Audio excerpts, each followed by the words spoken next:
What's good? What's good? Dr. Tad in the building. What's going on? So happy to be here with you today with Tuesdays with Tawana.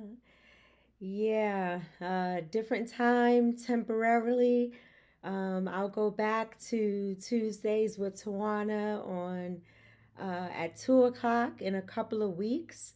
I am currently in a very intense training to be a domestic violence advocate. And I'll say more about that shortly. But I'm so grateful to be here for this last Tuesday in October, and we all know that breast cancer awareness and domestic violence awareness is happening during the month of October. And for Tuesdays with Tawana, I chose to focus on domestic violence. Not that, and I'm speaking from my lens because I am a breast cancer thriver in active treatment for breast cancer because I have metastatic breast cancer and I am a domestic violence survivor. And I chose domestic violence. I chose to focus on domestic violence for the month of October because it seems as if, and this is my view, it seems as if because breast cancer tends to invite a bit more sympathy and raising money and doing research and raising awareness, which is all great because I'm here for it, literally here and still alive because of it. And at the same time, we can chew gum and walk at the same time. Many of us can anyway. And domestic violence tends to bring along a bit of shame, um, embarrassment, re victimization, blame, fear. So those things are harder or more challenging, I should say, to talk about. So, we don't have the sports teams, whether it's the NFL or the NBA or even churches, many churches, they'll show that pink ribbon in a minute, which is challenging in and of itself because at times we find that the pink ribbon is even commercialized and doesn't highlight the stories behind the pink ribbon. And if we don't do that for breast cancer, we're not telling stories behind the purple ribbon.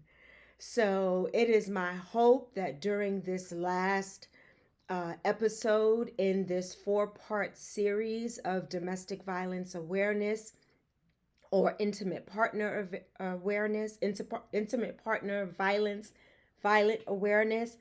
You might hear me use those terms interchangeably, although they do have some different definitions, but we won't focus on that. We're going to focus on the violence, period, full stop.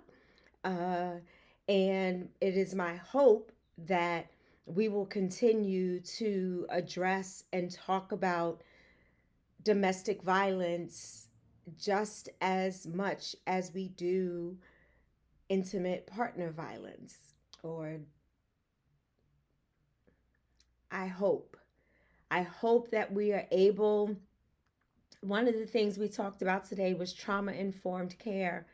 And just like pastoral care, we're not counselors, we're not licensed therapists, we're not psychoanalysts. We are providing care. Pastors provide care. They do not provide counseling unless they are trained and certified to do so. So, in our trauma informed care, we as a community, as we're building community one episode at a time, we have an opportunity to uh, to practice trauma informed care. Well, what do you mean, Dr. Tad? Well, let me give you some quick examples. So, if I know of someone that is in a domestic violent relationship, I can say things like, I see you, I hear you. We can cry together and not say anything. I love you. This is not your fault. You don't deserve this. And then go on to possibly say what you do deserve, which is love and dignity and treated with a modicum of humanity these days. That's trauma informed care where you're acknowledging the trauma, but you are providing care for the person who is experiencing the trauma. So just like you would with a breast cancer survivor, there were often times when I was diagnosed, and I don't know if I'm sure they were well intentioned, but we're not going to go there. That's a whole different podcast. But people would say things like, just pray. God, has you going through this for a reason. God needs you to tell your story. And in my own infinite wisdom, I know I serve a God that is much bigger and greater and divine than giving me cancer to send a message. It's Dr. Tad.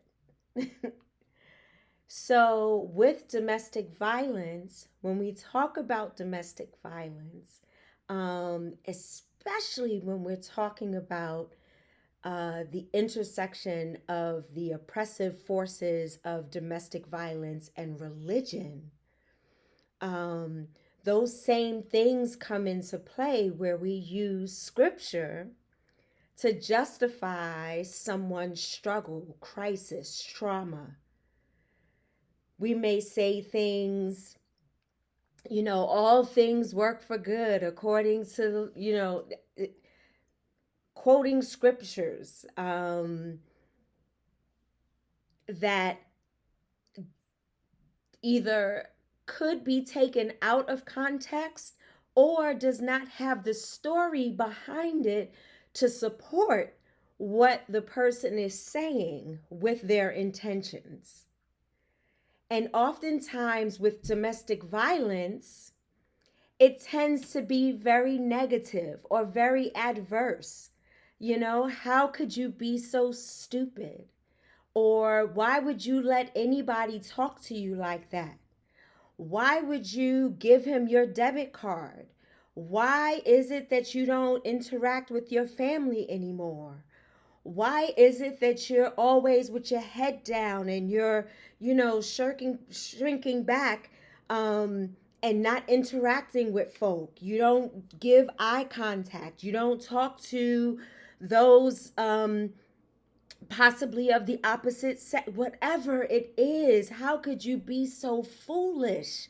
And we then further victimize the person that is going through the domestic violence relationship instead of speaking life into that situation, because you don't know what brought that person to that moment. And that, someone who is experiencing domestic violence, they may have experienced domestic violence in their homes all of their lives. So they think that hitting me means he or she loves me. Or they might be right. I'm not the prettiest one. I'm not going to find anyone else. So I'm going to stay. At least I know what I got and know what I'm dealing with. So, all of those things, you don't know someone's story, which is why storytelling is so powerful when we talk about domestic violence and breast cancer awareness as well.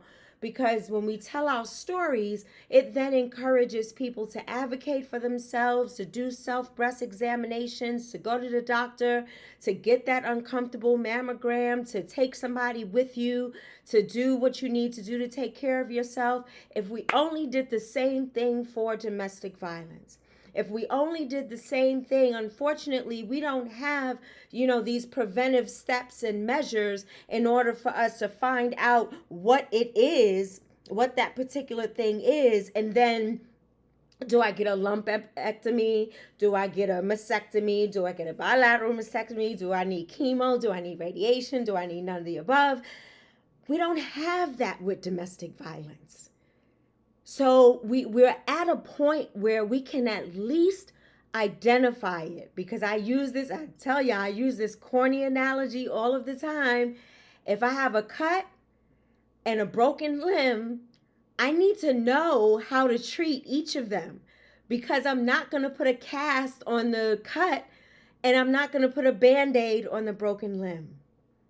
So at least with domestic violence, we are starting to name those things, and not only name those things, but it's important to bring them to light along with storytelling so that people can truly understand how it is very difficult to find yourself, number one, in a domestic violence relationship, two, to deal and to journey in a domestic violence relationship, and three, to get out. There is no standard way. There is no standard set of abuse. We have names for them now, but they look different and they emerge. This ebb and flow of whether it's physical sometimes, whether it's financial other times, whether it's sexual assault other times. It can come in the morning. It can come 3 weeks later. The honeymoon can last for 3 weeks. The abuse could last for weeks and months.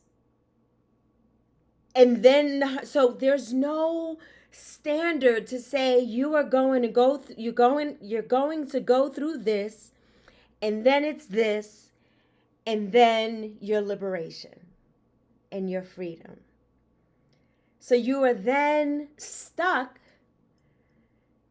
in this relationship that's violent, full of shame, full of embarrassment, full of toxicity, full of lack of support, full of isolation, full of loneliness, full of hurt and pain,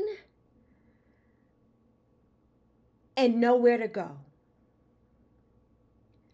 How do we then find that journey to healing? So today, since this is our wrap up, if you will, but it's definitely not the end of the conversation, because domestic violence happens 365 days a year, 24 hours a day. So for this purpose of building community, as we wrap up Domestic Violence Awareness Month, we got to do a call to action. We must discuss a call to action. If we don't discuss a call to action, this whole month has just been experienced in vain. If we don't do a call to action, people are dying. Women are dying right now as this broadcast is happening. Someone is being harmed and quite possibly losing their life due to their abuser or perpetrator.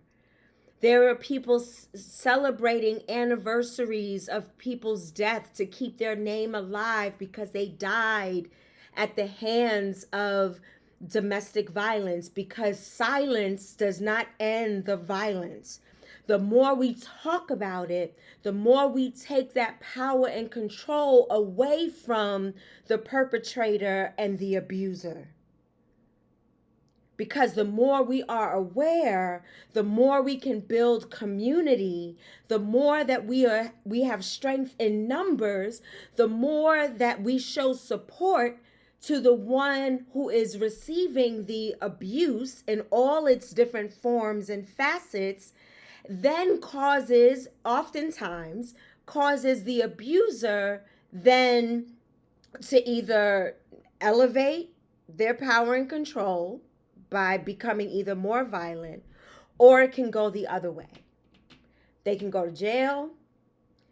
They actually follow the protective order. They found somebody else who doesn't have a village, doesn't have a tribe, doesn't have a community, doesn't have the support. They don't have anywhere else to go. They have low self-esteem. They think that this is my knight in shining armor, so they may leave and do what they do with someone else. But when we put voice to this horrific act of domestic violence, we not only have an opportunity to reduce the numbers of those adversely impacted or even dying, but we have an opportunity to build community and to humanize people that have been dehumanized for so long, which is why we do what we do here with Tuesdays with Tawana. Because if we wait for the world to do it, you see it's not happening. I mean, I understand the Violence Against Women's Act passed. That is great. I'm so grateful that in California, if a person who was being abused leaves and their credit is shot because their abuser, ran up their credit, and that's a part. Financial abuse is real. So once the one who is abused, they leave, then their bad credit is wiped out. Those are things that we need to do so that people can start over, so that they can go into a place, a livable place, a place that they feel safe and feel comfortable. Not everyone feels comfortable going into a shelter. Not all shelters are comfortable to live in. So imagine if the money that we raise for breast cancer awareness, if we had the same type of fervor and the same type of commitment to raising money for domestic violence, having better shelters and security, and training law enforcement, which is, again, another podcast, but I'm going to name it to give you an example, because again, I told you storytelling brings to light these terms and these words and these things that are happening. The stories bring it to life so that we can understand it better. So I had two quick instances I'll share with you. One, when I was living in Harlem, I was going into my building and my then husband came up behind me. I had a protective order. He's talking to me, trying to stop me from going into the building, or he wanted to follow me into the building because I have my key, and where I lived, needed a key. It was a 5-story walk up or whatever. And a police officer happened to be walking by. And I was like, "Officer, I have a protective order. Can you please tell him to get away from me?" And her first response, Black woman, first response was, "Well, did you invite him here?" And then he ran because he knew that things were about to get ugly, because I had the protective order with me. So I had to let her know, like, my life was in danger just now. And the first thing you ask me is if he invited me. And I understand, beloveds, listen, it takes 7 times on an average for a woman or a person who is being abused to leave their abuser. 7 times. 7 times, because they may leave the first time and they realize that they don't have a place to live, they don't have a place to eat, they don't feel safe, they're always looking over their shoulder, so they go back because the perpetrator said, "I'm gonna do better, I'm gonna get counseling. We're going to make this happen. Things go well for a few months, and then it's right back to the same abuse that it was before, or it's even taken to another level or another aspect of domestic violence. And then the person leaves again, and they go into a shelter, and they realize there are rodents all over the place, and people being sexually assaulted, and stuff being stolen from them, and they have children, and they don't want their children to have to grow up in that environment. So they go back because what they had at home, it was nice aesthetically. They were in a good school zone for their children. So they go back and deal with the abuse because they rather deal with the abuse than put themselves at risk. And then some more time will go by, and then the abuse will escalate in even more areas, and they try to leave again. But this time when they leave, he's threatening to kill them. So it takes 7 times on an average for a woman to leave. And I'm speaking again, y'all know the disclaimer. A lot of the statistics, women are impacted at a greater level than men, but domestic violence does happen. Sexual violence does happen with men, LGBTQ plus community, non-binary, BIPOC community, indigenous people. 84% of women will experience domestic violence or some sort of domestic or sexual violence. In the Black community, it's 45.1%. Those numbers are too big to remain silent. And many times it's cultural, it's religion, and it causes someone to stay because they don't want to go against their religious practices, or they don't want to go against their family cultural practices. So this is so complex.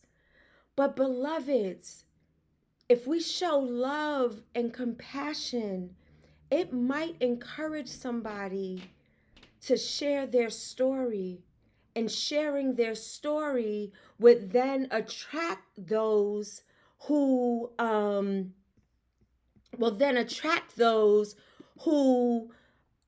help them and have a sustained way of living that is safe, that provides, that covers, that empowers, that is loving, removing the shame and the guilt, going to counseling or therapy, and receiving pastoral care or care from, volunteers that learn about how to be an advocate for domestic violence.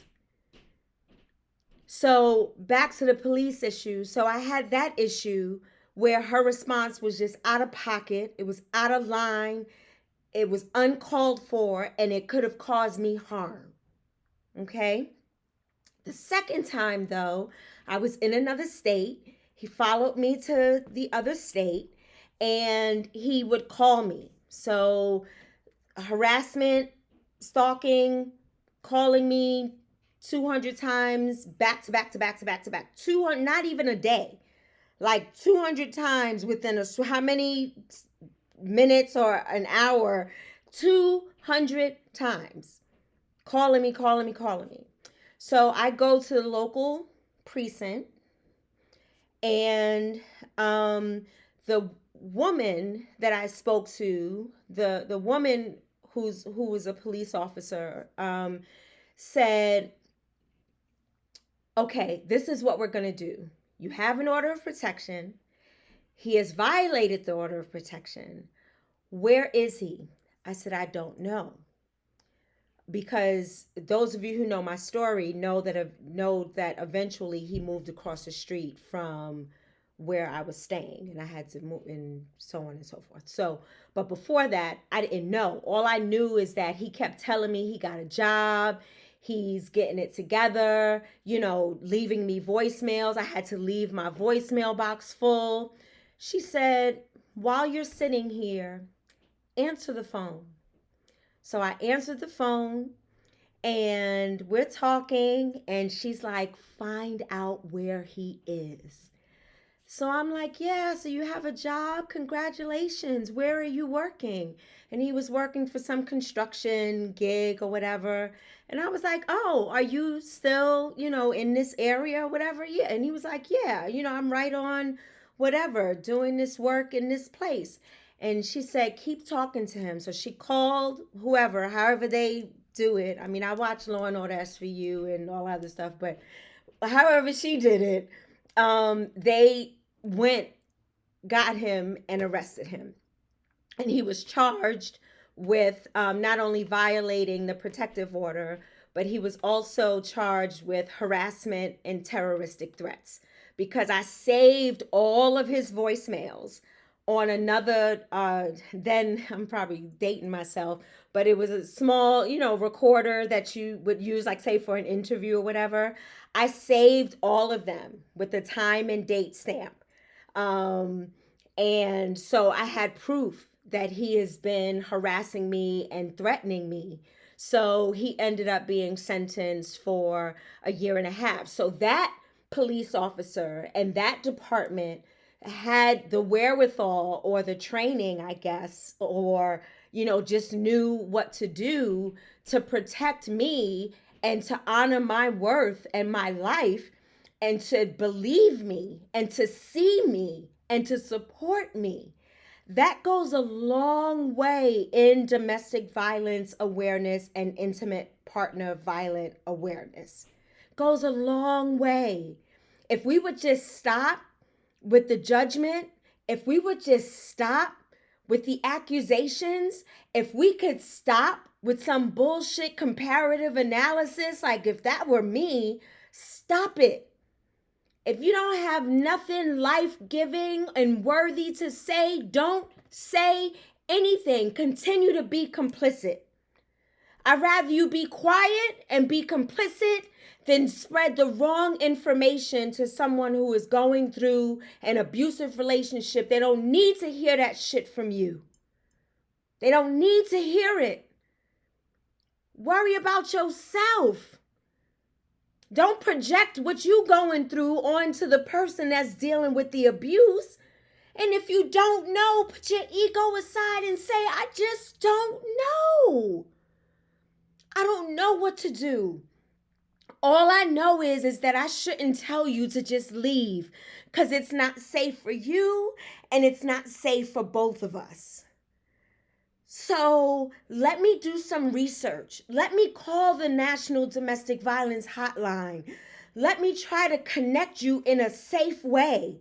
Maybe, since the abuser doesn't mind when you go out with me to lunch, we can use my phone to search whatever and make phone calls so that when he goes through your phone, you don't have to worry about him finding something that's going to piss him the fuck off.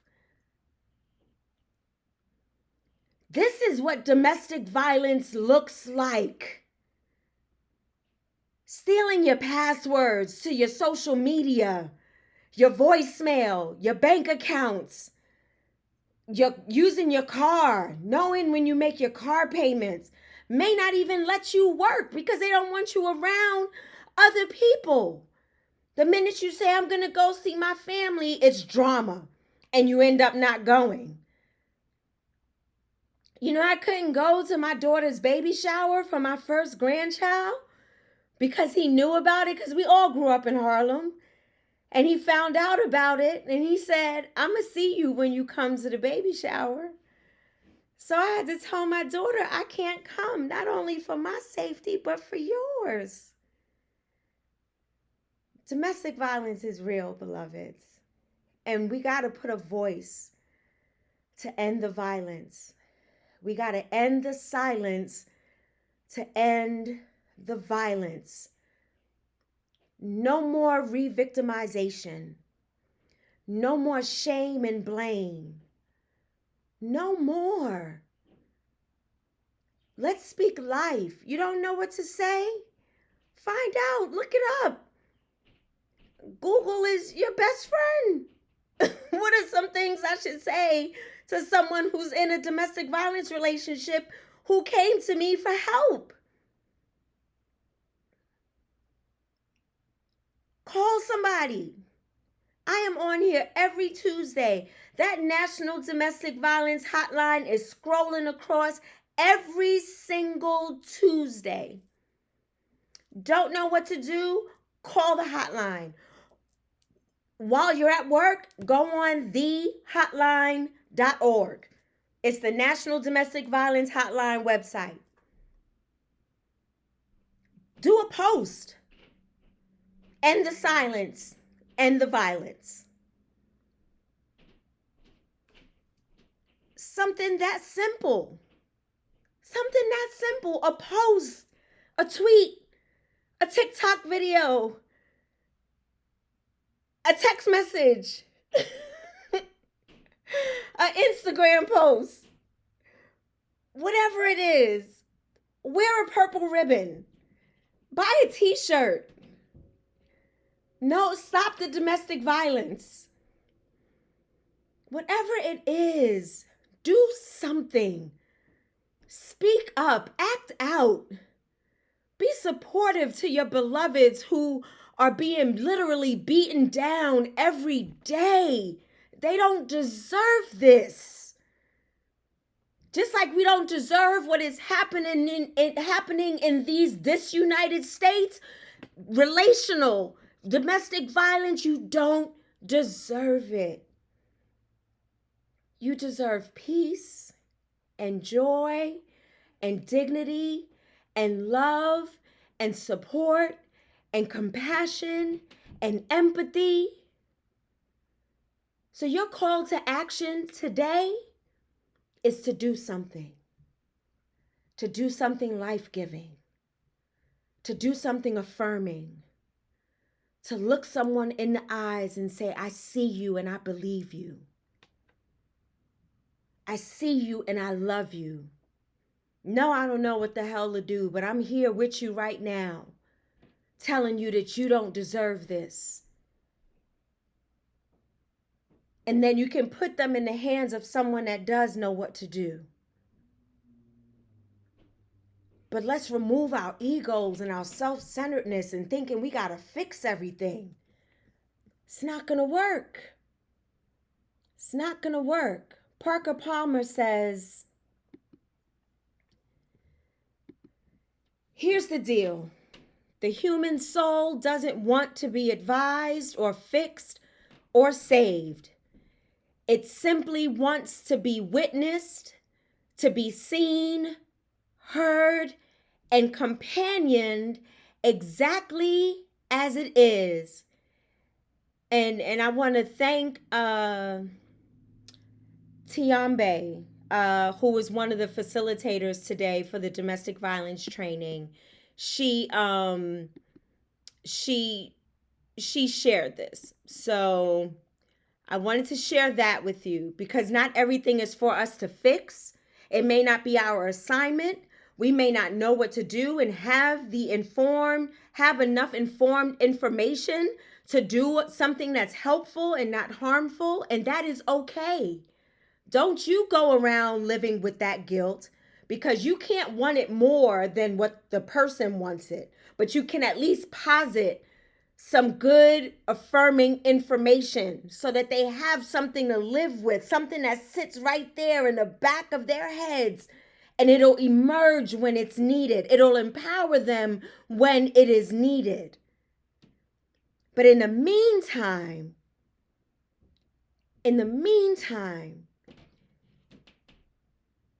love yourself so you can love them, and you can't want it more for them than they want it for themselves. But then you present an example so they have something to tap into.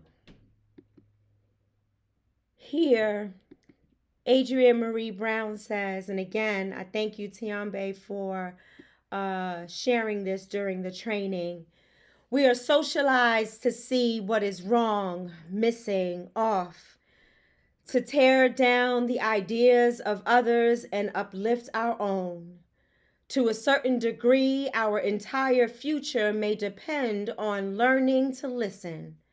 Listen without assumptions or defenses.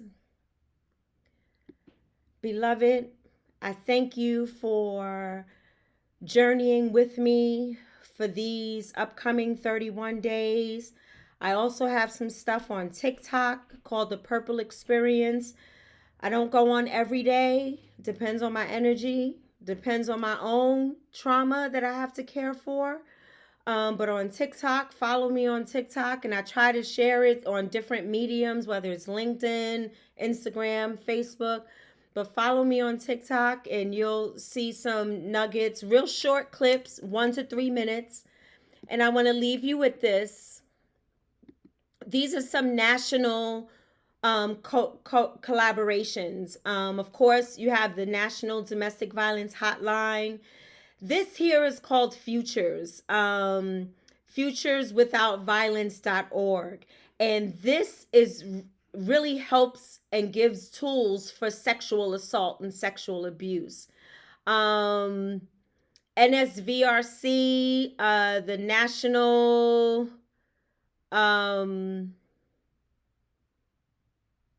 National Support for Violence Research Center. So research is really important to know the numbers, to know where this is happening, so we know where our resources are going. RAINN.org, RAINN.org. And then finally, the National Network to End Domestic Violence, NNEDV.org. So those are some resources, some national resources. Oh, and please let me note domesticviolenceshelters.org. If you're in, Denver or New York or California, and somebody says, I need a shelter, you can go to domesticshelters.org or call the National Domestic Violence Hotline, and they will direct that person in that particular area. So I couldn't leave you without resources. So I thank you, and your call to action for Domestic Violence Awareness Month and beyond is to do something, say something, be present, be compassionate, be informed, be loving, be caring, be gentle, and most of all, be safe. This is Dr. Tad with Tuesdays with Tawana. I love you to the moon and beyond for continuing to support me and to support me as we build community. This moment is not about me and all of my, academic prowess or my, ordination or whatever. It is about my experience, my lived experience. So I am bringing my human self to you to build community, and I hope that you would do that in return and do that for others, especially during these midterm elections. Go vote. Go vote. We're going to do a session soon about this whole thing about Black women saving the world. That is not my thing, but I do think that we have a lot of power that we're not using, and our voice is our power, and our vote is our power if you're eligible and able to vote. So please go and vote. So that is my PSA. Go do something for Domestic Violence Awareness Month and beyond, and please vote. Please vote. Please vote. Please vote. All right, beloveds, I love you. I love you. And I am so grateful that I have this sacred space to share my story so that it might encourage and uplift someone else. I'm out. Peace.